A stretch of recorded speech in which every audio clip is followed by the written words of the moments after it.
नीलामी से पहले ही हो चुका है कंफर्म, ये 3 खिलाड़ी बिकेंगे 20-20 करोड़ में। नमस्कार दोस्तों, मैं यश तिवारी, आप देख रहे हैं क्रिकेट फटाफट का 1119वां एपिसोड। आज 13 दिसंबर की तारीख है और रोज की तरह आज भी आईपीएल को लेकर दिन भर की 10 बड़ी खबरें आपकी स्क्रीन पर हम परोसेंगे। तो एंड तक दोस्तों वीडियो को जरूर देखना, वीडियो को लाइक और शेयर भी जरूर करना। 2023 के आईपीएल के बाद से ही दोस्तों, चाहे 2024 का आईपीएल हो, नीलामी हो, ट्रेडिंग हो, रिटेंशन हो, तमाम रिपोर्ट, खबरें, न्यूज, फैक्ट्स, अपडेट्स सबसे पहले हम आपकी स्क्रीन पर परोसते हैं। चैनल को सब्सक्राइब नहीं किया है तो फटाफट कर दीजिए दोस्तों, सब्सक्राइब का बटन नीचे है, फटाफट हिट कीजिए और बेल आइकन दबाइए। चलिए दोस्तों, शुरुआत कर लेते हैं इस वीडियो की आज दिन भर की पहली बड़ी खबर के साथ। तो ये रिपोर्ट आ रही है दोस्तों गौतम गंभीर के हवाले से। गौतम गंभीर ने बहुत बड़ा बयान दे दिया है। दरअसल दोस्तों, नीलामी से पहले केकेआर की बैठक चल रही थी और जाहिर है गौतम गंभीर भी उस बैठक का हिस्सा थे, क्योंकि रिसेंटली केकेआर वालों ने गंभीर को अपना मेंटोर बनाया था।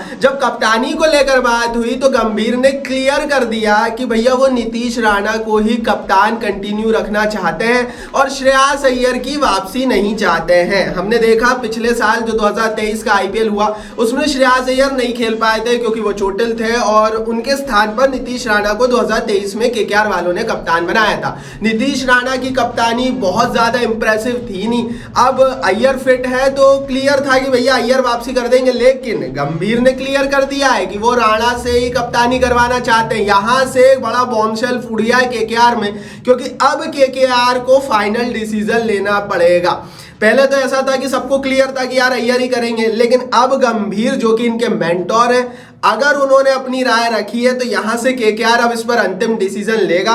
देखते हैं अंतिम डिसीजन क्या होता है। हालांकि केकेआर के ज्यादातर मैनेजमेंट के जो बंदे हैं और पर्सनल्स हैं उन्होंने तो क्लियर किया है कि अय्यर को ही होना चाहिए। गंभीर अकेले है जो नीतीश राणा को बनाना चाहते हैं। आगे क्या होता है वो आप बता दो कमेंट बॉक्स में। किसे बनना चाहिए केकेआर का नेक्स्ट कैप्टन? क्या राणा को कंटिन्यू रखना चाहिए या फिर अय्यर की वापसी होनी चाहिए? अपनी राय कमेंट बॉक्स नीचे लिखकर जरूर बताना। चलिए दोस्तों, आगे बढ़ते हैं, दूसरी बड़ी रिपोर्ट की बात कर लेते हैं। तो ये खबर आ रही है ऋषभ पंत के हवाले से। दरअसल दोस्तों, कल ही मैंने आपको बताया था कि दिल्ली की टीम ने कंफर्म कर दिया है कि चाहे विकेट कीपिंग ना कर पाए पर बल्लेबाज के रूप में तो आ रहे हैं, कप्तान के रूप में तो पंत अगला आईपीएल खेल रहे हैं। लेकिन एक और अपडेट आ गई है दोस्तों, 19 तारीख को दुबई में भी दिल्ली के कैंप में पंत उपलब्ध रहेंगे। कोका कोला अरीना में दुबई में नीलामी है और जो दिल्ली का यहां से जो पूरा यू कैन से खेमा जा रहा है नीलामी में बिडिंग करने के लिए, उसमें कप्तान ऋषभ पंत भी जाएंगे। नीलामी के दौरान ऑक्शन टेबल पर ऋषभ पंत भी बैठे हुए रहेंगे और अपनी टीम के प्लेयर्स पर बोली लगाते हुए नजर आएंगे। दरअसल लंबे अरसे बाद इतने बड़े पब्लिक प्लेटफॉर्म पर ऋषभ पंत की वापसी हम होते हुए देखेंगे, क्योंकि जब से वो इंजरी हुई थी और वो दुर्घटना हुई थी उसके बाद ऋषभ पंत सिर्फ सोशल मीडिया पर ही दिखे और वर्ल्ड कप के मैचों में आए थे। लेकिन अब ऋषभ पंत बड़े प्लेटफॉर्म पर आएंगे और नीलामी में बिडिंग करते हुए नजर आएंगे। अगले साल कप्तानी करे रहे हैं तो जाहिर है भैया ये अच्छी खबर है दिल्ली के लिए भी और टीम इंडिया के लिए भी, क्योंकि ऋषभ पंत टीम इंडिया के लिए भी बहुत इंपॉर्टेंट है। लाइक बनता है दोस्तों, इस खबर पर लाइक नहीं किया तो कर देना, लाइक का बटन नीचे ही। चलिए दोस्तों, आगे बढ़ते हैं, बात कर लेते हैं अब दिन भर की तीसरी बड़ी रिपोर्ट की। तो 10 बड़े प्लेयर्स जो कि नहीं है नीलामी का हिस्सा, फटाफट लिस्ट देख लीजिए। कल मैंने 3 बड़े नाम बताए थे लेकिन अब पूरी लिस्ट आ गई है। स्टोक्स भी नहीं है, जादव भी नहीं है, रूट भी नीलामी में नहीं दिखेंगे, अगला आईपीएल नहीं खेलेंगे। आर्चर भी नहीं है, श्रीलंका के भनुका राजपक्षे भी नहीं है, साउथ अफ्रीका के सिसांदा मगाला भी नहीं है, उसके अलावा मनदीप सिंह भी नहीं है, लिट्टन दास भी नहीं है और एन जगदीशन और प्रियम गर्ग भी नहीं है।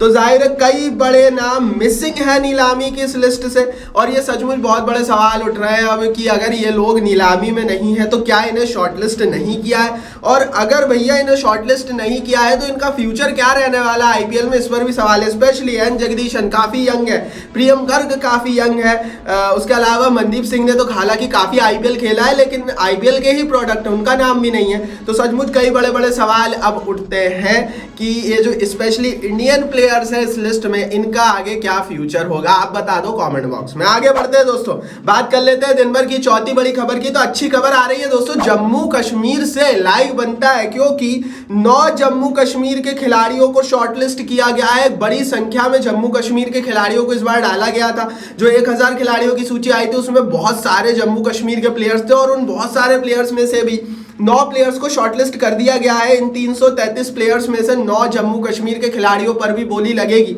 ये अच्छी खबर दोस्तों जम्मू कश्मीर के लिए है। क्यों?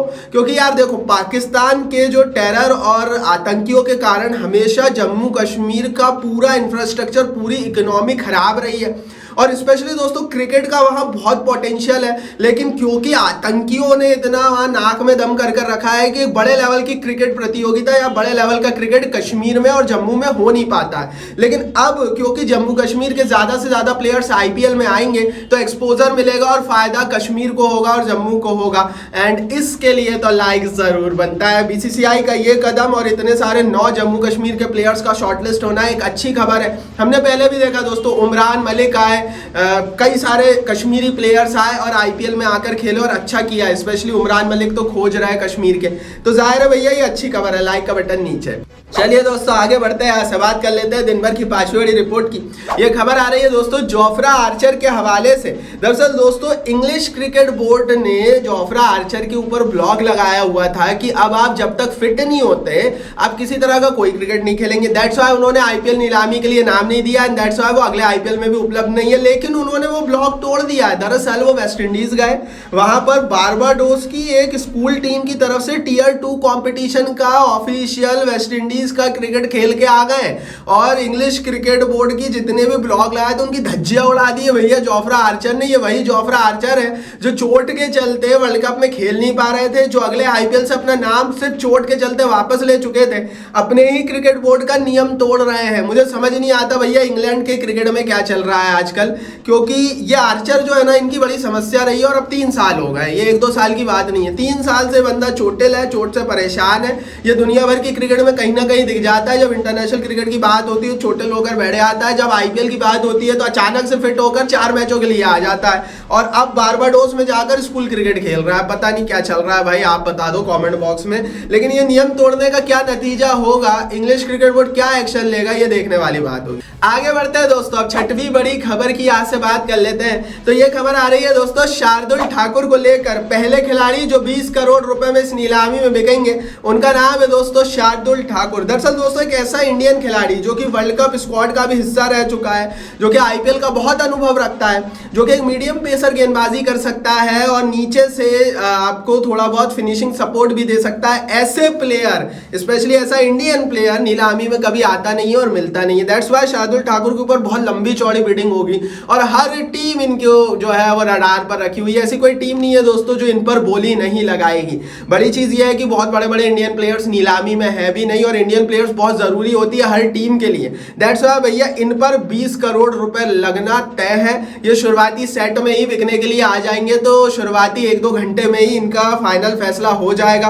कौन कब बिकने आ रहा है, कौन कब कैसा क्या बिका, सारी डिटेल हमारे टेलीग्राम पर हम डाल देंगे। नीलामी के दिन की लाइव अपडेट नीलामी के दिन हमारे चैनल पर चलेगी। मैंने नीचे डिस्क्रिप्शन बॉक्स में अपने टेलीग्राम का लिंक डाल दिया है, फटाफट जाइए दोस्तों टेलीग्राम पर, परिवार का हिस्सा बन जाइए। लगभग 65,000 लोग ऑलरेडी ज्वाइन कर चुके हैं, आप भी प्लीज ज्वाइन कर लीजिए क्योंकि फ्री में पूरी नीलामी, कौन कहां कब क्यों बिका, कितने में बिका, किसने क्यों खरीदा, सब कुछ चलेगा हमारे टेलीग्राम पर ऑफिशियली, लिंक डिस्क्रिप्शन बॉक्स में। चलिए दोस्तों आगे बढ़ते हैं, 7वें बड़े रिपोर्ट की, 7वें बड़े खिलाड़ी की यहां से बात कर लेते हैं। तो मिचेल स्टार्क भी 20 करोड़ में बिकने वाले, ये मैं नहीं बोल रहा हूं, ये अब तो कई सारे क्रिकेट के ज्ञाता बोल चुके हैं। अभी रिसेंटली आकाश चोपड़ा ने भी बोला मिचेल स्टार्क 20 करोड़ में क्यों बिकेंगे। इसका रीजन समझ लीजिए। दरअसल दोस्तों पहला बड़ा रीजन ये कि हमेशा से ही आईपीएल के एक ल्यूक्रेटिव प्लेयर रहे। इनके ऊपर बिडिंग कम सिर्फ इसलिए लगेगी कि अगर ये अवेलेबिलिटी ना शो कर पाए, अदरवाइज तो इनके ऊपर फूट पड़ेंगे भैया लोग। दूसरी बड़ी चीज है दोस्तों, वो हर टीम जिसके पास बजट अच्छा है वो चाहती है कि मिचेल स्टार्क उनकी टीम में आ जाए, क्योंकि चाहे वो गुजरात की टीम हो, उनको भी एक ऐसा तेज गेंदबाज चाहिए जो मोहम्मद शमी के साथ पेयर बनाकर गेंदबाजी कर सके। गुजरात के पास 38 करोड़ है। चाहे वो चेन्नई की टीम हो जिनके पास पाथिराना है जरूर, लेकिन पाथिराना चोटिल है और एक बड़ा तेज गेंदबाज चेन्नई हमेशा से ही जुगाड़ करने की तलाश में इस बार अच्छे हैं नीलामी में, तो स्टार्क पर चेन्नई भी लगाएगी और चेन्नई के पास पैसा भी लगभग 30-35 करोड़। तो जाहिर है वो हर टीम जिनके पास बजट बड़ा है उन्हें डिमांड है, उन्हें जरूरत स्टार्क की, एंड दैट्स व्हाई भैया स्टार्क इस रेस में काफी आगे 20 करोड़ में बिकने वाले हैं। अब आप बताओ दोस्तों आपके हिसाब से स्टार्क किस टीम में जाएंगे? मुझे पर्सनली गुजरात लग रहा है। आप अपनी राय कमेंट बॉक्स नीचे लिख कर बता देना। और स्टार्क और ठाकुर दो नाम बता दिए, तीसरे नाम सुनने से पहले लाइक कर देना वीडियो को, लाइक का बटन नीचे ही है। चलिए दोस्तों आगे बढ़ते हैं। 8वीं बड़ी रिपोर्ट की बात करते हैं तो 8वां बड़ा नाम जो कि 20 करोड़ में बिक सकता है वो है भैया रचिन रविंद्र।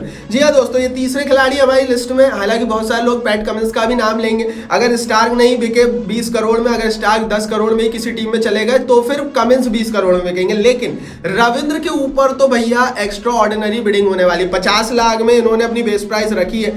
20 करोड़ में बिकने का इनका कारण समझ लीजिए। दरअसल दोस्तों ये काइंड ऑफ रविंद्र जडेजा जैसे प्लेयर है, और कितने सफल रहे आईपीएल में रविंद्र जडेजा ये मुझे बताने की जरूरत नहीं है। और रविंद्र जडेजा जैसे प्लेयर्स टी20 फॉर्मेट में बहुत सफल होते हैं। दैट्स वाई भैया रविंद्र के पीछे लोग जाएंगे। एक ऐसा खिलाड़ी जो कि आपको स्पिन गेंदबाजी दे दे 4 ओवर की, जो कि आपको टॉप 4 में मतलब अपर ऑर्डर में उतरकर बल्लेबाजी दे दे, और ऐसी वैसी नहीं क्लासी बल्लेबाजी दे दे, ऐसे प्लेयर बहुत कम आते हैं। तो भैया ये जड्डू की कॉपी है। मेरे हिसाब से तो ये उनसे ज्यादा भी इफेक्टिव हो सकते हैं, क्योंकि इनका जो बल्लेबाजी पक्ष है रचिन रविंद्र का वो काफी मजबूत और काफी ज्यादा कह लेना साउंड है।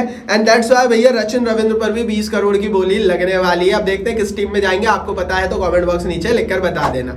चलिए दोस्तों आगे बढ़ते हैं। हम 9वीं बड़ी रिपोर्ट की बात कर लेते हैं। तो शुरुआती 1 घंटे में कौन कौन आएगा बिकने, फटाफट दोस्तों देख लेते हैं पूरी लिस्ट। दरअसल दोस्तों टोटल 36 प्लेयर्स हैं जो शुरुआती 1 से 2 घंटे में बिकने के लिए आ जाएंगे। टॉप जो 36 प्लेयर्स हैं उनको 5 अलग अलग सेट्स में दोस्तों डिवाइड किया गया है। 7 बल्लेबाज, 9 ऑलराउंडर, 5 विकेट कीपर, 9 पेसर्स और 6 स्पिनर्स। ये जो दुनिया भर के टॉप प्लेयर्स हैं ये शुरुआती 2 घंटे में ही बिकने के लिए आ जाएंगे। तो अगर आपको कमिंस की नीलामी देखनी है, अगर आपको स्टार्क की देखनी है, अगर आपको हेड की देखनी है, अगर आपको ठाकुर की देखनी है, तो भैया नीलामी की स्टार्टिंग से ही टीवी खोल लेना और हमारे टेलीग्राम चैनल पर चले जाना, क्योंकि स्टार्टिंग के 1-2 घंटे में सारा खेल नीलामी का हो जाएगा। चलिए दोस्तों आगे बढ़ते हैं। 10वीं बड़ी रिपोर्ट की बात कर लेते हैं। तो इंडिया के खिलाफ इंग्लैंड की टेस्ट सीरीज होने वाली है, और बेन स्टोक्स जो कि अभी इस समय सर्जरी फेज में जा चुके हैं, वो जो टेस्ट सीरीज होने वाली है उसमें सिर्फ एज ए बैटर खेलने वाले हैं। रिपोर्टेडली दोस्तों बेन स्टोक्स को बाहर नहीं बिठाया जाएगा भारत के खिलाफ आगामी टेस्ट सीरीज से, और वो सिर्फ एज ए बल्लेबाज खेलेंगे। फिटनेस इशू है, वो गेंदबाजी करते हुए नजर नहीं आएंगे। उन्होंने रिसेंटली सर्जरी के चलते आईपीएल से अपना नाम वापस लिया था। दैट्स व्हाई सीएसके वालों ने भी इनको रिलीज कर दिया था। देखते हैं कि अगला आईपीएल खेल पाते हैं या नहीं, मुझे तो मुश्किल लग रहा। ये थी भाई दिन भर की 10 बड़ी खबरें। टेलीग्राम पर जरूर ज्वाइन कर लेना, मैंने नीचे डिस्क्रिप्शन बॉक्स में लिंक डाल दी है। इस वीडियो को लाइक और शेयर कर दो अपने हर एक आईपीएल फैन के साथ, और चैनल को सब्सक्राइब नहीं किया तो सब्सक्राइब का बटन नीचे है, फटाफट हिट करके बेल आइकन दबाओ।